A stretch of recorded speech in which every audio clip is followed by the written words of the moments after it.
What if the way you sleep tonight could quietly increase your risk of stroke before morning? Not next year, not 5 years from now, not some distant medical future you can pretend to worry about later. Tonight, while your house is quiet, while the lights are out, while your phone is charging on the nightstand, while you think your body is finally resting. That is the part most people never stop to think about. They worry about what they eat. They worry about blood pressure, cholesterol, sugar, salt, medication, exercise, stress. They worry about what happens during the day, but they almost never ask a question that becomes far more important after 60 than most people realize. What is my body actually doing for 7 or 8 straight hours while I lie in the same position, breathing the same way, compressing the same tissues, stressing the same blood vessels, and repeating the same mechanical pattern night after night, year after year? Because sleep is not passive. Sleep is not neutral. Sleep is not some harmless pause where the body automatically heals itself no matter what you do. Sleep is a biological event, a powerful one. And if your position is wrong, if your airway narrows, if your circulation is compromised, if your neck is bent the wrong way, if your nervous system stays under hidden strain, if your blood pressure behaves badly while you are unconscious, then the damage does not politely wait for daylight. It builds in the dark, quietly, repeatedly.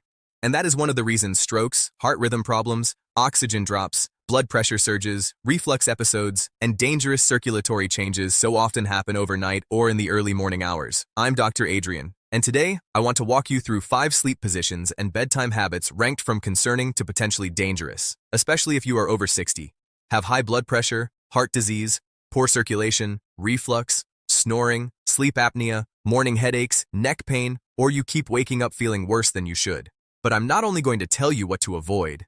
At the end, I'm going to show you the 2 positions most likely to help your brain, your circulation, and your heart recover more safely through the night. And I need you to stay with me all the way through this, because some of the things that feel most comfortable at bedtime may be the exact things slowly working against you while you sleep. That is one of the cruelest parts of aging. The body stops tolerating comfortable the way it once did, and nowhere is that more obvious than at night.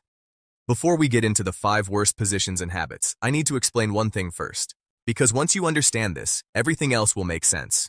Your brain, your heart, your lungs, your blood vessels, your airway, your neck, your nervous system, none of them shut off when you sleep. They do not go into a magical protected mode. They do not take the night off. In fact, for many older adults, night is when hidden vulnerability becomes most dangerous. Blood pressure changes, breathing patterns change, heart rhythm changes, blood flow distribution changes, fluid shifts, airways narrow, stress hormone timing shifts, the body cools, the nervous system changes gears. And if you already have stiff blood vessels, plaque buildup, weak heart function, untreated sleep apnea, poor pillow support, unstable blood pressure, reduced lung reserve, reflux, or poor circulation, those nighttime changes can become a serious problem. That is why so many people wake up with morning headaches, dizziness, brain fog, numb hands, neck pain, reflux, palpitations, chest heaviness, shoulder tightness, or that awful feeling that they slept for 8 hours and somehow feel worse. They think it is just aging. Sometimes it isn't. Sometimes it is mechanics, sometimes it is oxygen,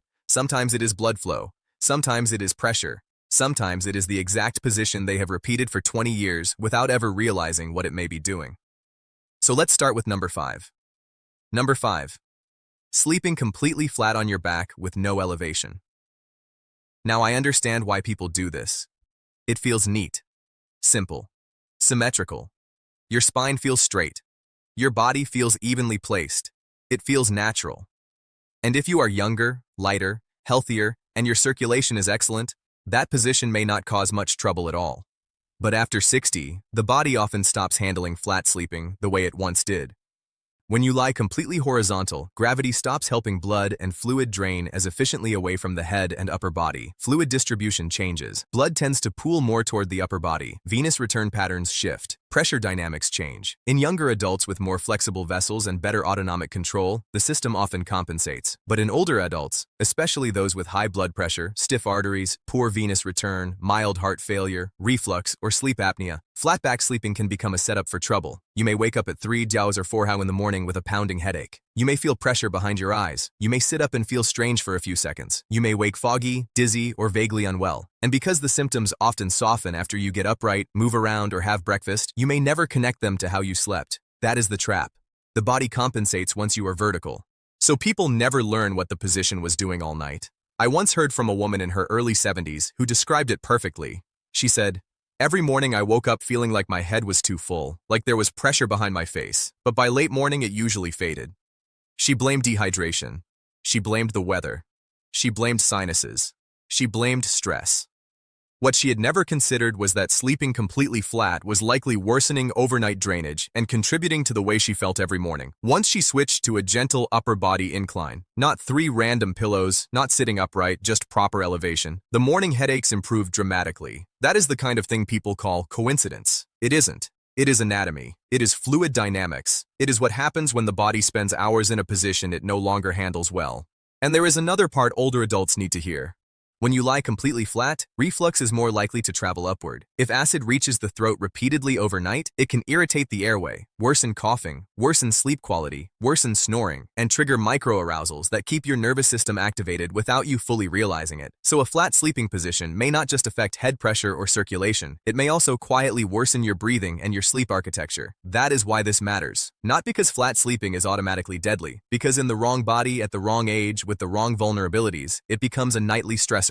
So if you are a flat back sleeper, especially if you wake with headaches, pressure, reflux, or dizziness, I would not dismiss that. Now let's go to number 4. Number 4, sleeping on your right side if you already have heart issues, blood pressure problems, or circulation concerns. This one surprises people because side sleeping is usually considered better than back sleeping in many situations. And often, it is. But side sleeping is not one single category. Left side and right side are not the same experience for the body, and for some older adults, right side sleeping creates a very different cardiovascular environment than left side sleeping. Your heart is not centered perfectly in your chest, it sits slightly left. When you lie on your right side, the relationship between gravity, chest pressure, venous return, and how the heart rests in the thoracic cavity changes. For a healthy younger person, that may mean almost nothing. For an older adult with borderline heart function, higher blood pressure, atrial fibrillation, fluid retention, mild heart failure, or a history of breathlessness, it may matter more than most people realize. Some heart patients instinctively avoid the right side. They say it feels wrong. They say they feel more aware of their heartbeat. They say they feel heavier in the chest, less comfortable, more strained, a little more short of breath. That instinct matters. The body often notices before the mind understands. I have heard from people who spent years thinking they were imagining it. They would lie on the right side and feel subtly uncomfortable. Then they would roll left and feel relief. They assumed it was random. Often it isn't. If your heart is already working harder than it should, even mild changes in chest mechanics and venous return repeated for 7 or 8 hours every night can matter. Not dramatically all at once, but cumulatively. And that is what so many people miss. Most harmful habits after 60 do not become dangerous because of one giant catastrophe on one giant night. They become dangerous because they apply low-grade stress thousands of times. That is how damage accumulates. That is how nothing seemed wrong becomes, I can't believe this happened. And there is another subtle issue here. People with borderline cardiac reserve often do not get obvious daytime warnings. They may not have chest pain. They may not have severe symptoms. They may simply wake feeling more tired than they should, slightly more swollen, slightly more breathless, slightly more unrested. Because the strain is happening at night. That is why nighttime habits can be so deceptive. So if you are over 60, especially if you have hypertension, atrial fibrillation, heart failure, or you simply feel worse on your right side, pay attention to that. Do not dismiss it. Do not call it imagination. Now number 3. Number 3, using multiple stacked pillows that force your head too far forward. This is extremely common. People use 2 pillows, 3 pillows, sometimes 4. They think they are helping themselves breathe, helping reflux, helping congestion, helping neck pain, helping snoring. And to be fair, a little elevation can absolutely help. But stacked pillows are not the same as proper elevation. That distinction matters more than most people realize, because stacked pillows do not just raise you, they bend you. Your head moves forward, your neck flexes, your chin drops toward your chest, your upper spine rounds. And suddenly, for 6 or 7 hours, your cervical spine is sitting in a position that can compress structures you do not want compressed. That includes muscles, nerves, and blood vessels. Most people vaguely know there are important arteries in the neck. What they do not think about is what happens when the neck is held in poor alignment all night, every night for years. Restricted movement, restricted alignment, restricted local flow, morning neck pain, headaches at the base of the skull, shoulder tightness, heavy-headedness, sometimes tingling in the hands, sometimes dizziness, sometimes that strange, irritated, groggy feeling of waking up unrested for no clear reason. And because the symptoms often soften once you start moving, people never connect them to the pillow arrangement. That is why this one is so sneaky. I once heard from a man who had been waking with neck pain and a dull early morning headache for months. He blamed stress. He blamed aging. He blamed the mattress. He even wondered if he needed neurological testing. What he needed was one properly contoured pillow instead of 3 collapsing ones stacked under his head. Within a week, he felt dramatically different. That is not magic. That is mechanics. That is what happens when the neck stops spending 7 hours in a bad position. And there is another issue. When the head is shoved too far forward, breathing can become less efficient too. The airway does not always stay as open as people assume. So now you have a setup that can worsen both circulation and breathing. That is why more pillows is not always smarter. Sometimes it is just more distortion. So if you are stacking pillows, stop thinking only in terms of height and start thinking in terms of alignment. The goal is not to prop the head up like a hospital patient. The goal is to support the head, neck, and upper spine without forcing the head forward. That is a very different thing. Now number two, sleeping in a tightly curled fetal position. This one makes people uncomfortable when they first hear it because it feels so safe, so protective, so instinctive. A lot of people sleep this way because the body naturally curls when it wants comfort. Emotionally, I understand that completely. But physiologically, the tightly curled fetal position can create real problems, especially if you are older, especially if you already have cardiovascular or respiratory vulnerability. The first problem is breathing. When you curl deeply, knees up, chin tucked, shoulders rounded inward, ribcage compressed, your lungs cannot expand the way they should. Every breath becomes shallower, every inhale becomes smaller, and if you already have reduced lung reserve, mild sleep apnea, chronic congestion, heart disease, or age-related decline in respiratory function, those shallower breaths matter. Over 1 or 2 minutes, maybe not much. Over 7 or 8 hours, they matter a great deal. That is hundreds and hundreds of restricted breaths, hundreds and hundreds of smaller oxygen deliveries. A brain and heart getting less support than they should all night. That is not trivial. That is repeated oxygen disadvantage. The second problem is tension. The tightly curled posture keeps muscles in the neck, shoulders, upper back, and chest under low-grade contraction for hours. And when muscles stay contracted, local blood flow and tissue recovery suffer. That may sound like a comfort issue, but after 60, it often becomes more than that. Poor sleep quality, morning brain fog, tension headaches, stiffness, dizziness, balance issues when rising, that heavy feeling of not being fully restored. One older woman described waking each morning feeling like her chest had forgotten how to open. She thought it was anxiety. It turned out she was sleeping in a very tight curled posture every night, essentially asking her ribcage to stay compressed for hours. When she opened the position slightly and supported herself better with pillows, that heavy tight feeling improved. Again, not magic, just breathing mechanics. And there is a third problem people rarely think about. The tightly curled posture can make reflux worse by increasing abdominal compression. So now you have restricted breathing, more muscle tension, and potentially more upward pressure from the abdomen all working together. That is not a restful setup. That is a nightly strain pattern. So if you are a very tight fetal sleeper, I am not asking you to become rigid or unnatural. I am asking you to uncurl enough that your lungs, neck, chest, and upper back stop fighting for space all night. Now number 1, and this is the one I want you to take seriously tonight. Number 1, going to bed within 2 hours of a large meal or after drinking alcohol. You probably noticed this is not technically just a sleep position. That is intentional, because sometimes the most dangerous thing older adults do before sleep is not only how they lie down, it is what they put into the system before they lie down. And for many people, this creates more overnight cardiovascular stress than any pillow ever could. Here is what happens after a large evening meal. Your body redirects blood flow toward digestion. That is normal. But in older adults with narrowed arteries, unstable blood pressure, reflux, insulin resistance, or reduced cardiovascular reserve, that redistribution is not always handled smoothly. You may feel heavy, flushed, sleepy. You may mistake that sleepiness for relaxation. It does not always mean relaxation. Sometimes it means the system is compensating. Now add alcohol. Alcohol changes vascular tone. It may lower pressure initially, then contribute to instability later. It fragments sleep. It worsens reflux. It worsens snoring and sleep apnea in many people. It disturbs glucose regulation. It raises nighttime heart rhythm risk in some people. And perhaps most deceptively, it makes people think they slept well because they fell asleep quickly, when in reality the sleep quality was worse and the recovery was poorer. That is a dangerous combination. You go to bed after a large dinner and drinks thinking you treated yourself. Meanwhile, your blood pressure is fluctuating more than it should, your airway is more vulnerable, your reflux is worse, your sleep architecture is fragmented, and your circulation is under unnecessary stress while you are unconscious. One man described repeatedly waking around 2 a.m. with a pounding heart, heat in his face, and a dull head pressure after late dinners with wine. He thought it was anxiety. It was not anxiety. It was physiology, and it happened so often that he normalized it. That is what older adults do all the time. They normalize warning signs because the pattern feels familiar. Familiar does not mean safe. Now take this one step further. If you already have high blood pressure, your body may be entering the night from a higher starting point.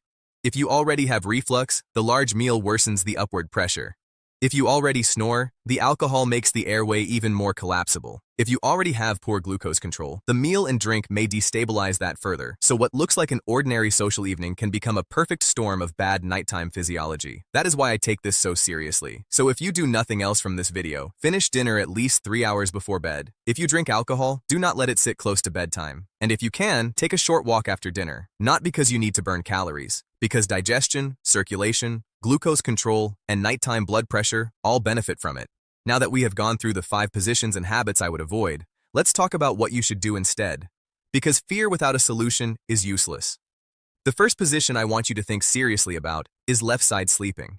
And let me be clear, not because it is fashionable, not because the internet says it detoxes you, because for many older adults, it is mechanically and physiologically kinder. Your heart sits slightly left. For many people, left side sleeping feels more stable, less strained, and less mechanically stressful than the right side.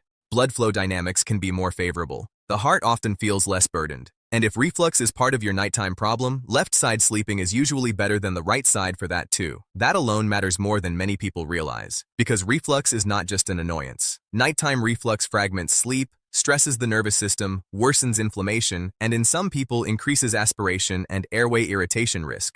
So left side sleeping offers more than one benefit. And there is something else about side sleeping that matters long term. Your brain clears waste during sleep. That is not a metaphor, that is biology. And side sleeping appears to support that cleaning process better than some other positions. That matters because aging brains do not need extra help holding on to waste proteins and inflammatory debris. They need every advantage they can get in clearing them. So if left side sleeping is comfortable for you or can become comfortable with a body pillow and support between the knees, it is often one of the best positions available. Now, does that mean you must stay perfectly on your left side every minute of every night? No, that would be unrealistic. The goal is not perfection. The goal is better odds. More time in a position that helps than one that harms. That is enough. The second position I recommend is back sleeping with gentle upper body elevation. Not flat, not 3 stacked pillows, not half folded like a beach chair. A gentle, continuous incline, think wedge pillow or adjustable bed. This works because it changes the geometry of the whole system. It helps reduce pooling toward the head. It often helps breathing. It can reduce reflux. It can reduce snoring in some people. It can support venous return. And for people who wake with head pressure, morning dizziness, reflux, or heavy-headedness, it can make a real difference. But the important detail is that the whole upper body should be elevated together, not just the head shoved upward while the neck folds forward. That is where people go wrong. And if you use gentle elevation, a small pillow under the knees often helps reduce strain on the lower back and makes the posture easier to maintain. Now let's talk about the bedroom itself, because even the best sleep position loses value if the environment is working against you. First, temperature. Older adults often underestimate how much a warm room changes sleep physiology. If the room is too warm, heart rate stays higher, sleep becomes lighter, and the body does not cool into deeper restorative sleep as effectively. You do not need to freeze yourself, but a cooler room is usually much kinder to sleep physiology than a warm one. Second, light. Blue light at night is not just internet advice. It affects melatonin timing and delays deeper sleep. If you are watching stressful television, scrolling your phone, or sitting in bright blue-white light late into the evening, do not be surprised if your nervous system fails to settle properly. Third, neck support. One good pillow is better than 3 bad ones. The right support does not push your head forward or leave it hanging backward. It keeps your neck much closer to neutral. That matters for circulation, nerves, muscle tension, and how you feel in the morning. Fourth, noise. People assume that if something did not fully wake them, it did not matter. That is not true. Microarousals matter. A noisy environment can repeatedly disturb deep sleep without you consciously remembering it. And every time that happens, the body gets pulled toward lighter sleep and higher stress signaling. So what do I want you to do tonight? Not 10 things, 1 or 2. Pick the one that clearly applies to you. If you sleep flat, elevate gently. If you sleep on the right side and have heart or blood pressure issues, try the left. If you stack pillows, reduce and realign. If you curl tightly, open the body a little. If you eat late, stop. If you drink late, stop earlier. Pick one meaningful change and give it 7 nights. Then pay attention. Morning headache, dizziness, neck pain, brain fog, chest heaviness, morning energy. Your body will tell you whether the change is helping. That is the empowering part of this. You do not need a prescription to sleep smarter. You do not need permission to stop creating mechanical stress in bed. You need awareness. And you need to take your body's nighttime signals more seriously than you may have been taught to. Let me leave you with this. Most people think stroke risk is only about daytime things. Salt, stress, medication, blood pressure readings. And yes, all of those matter. But the body does not stop being vulnerable when the lights go out. Night is not a pause. Night is a test of circulation, a test of oxygen, a test of blood pressure stability, a test of recovery. And if you are over 60, the way you lie down for that test matters much more than most people ever realize. So tonight, before you go to sleep, do not only ask yourself whether you are tired, ask yourself whether the position you are about to repeat for the next 7 hours is helping your brain, your heart, and your blood vessels recover, or quietly working against them. That question alone can change more than you think.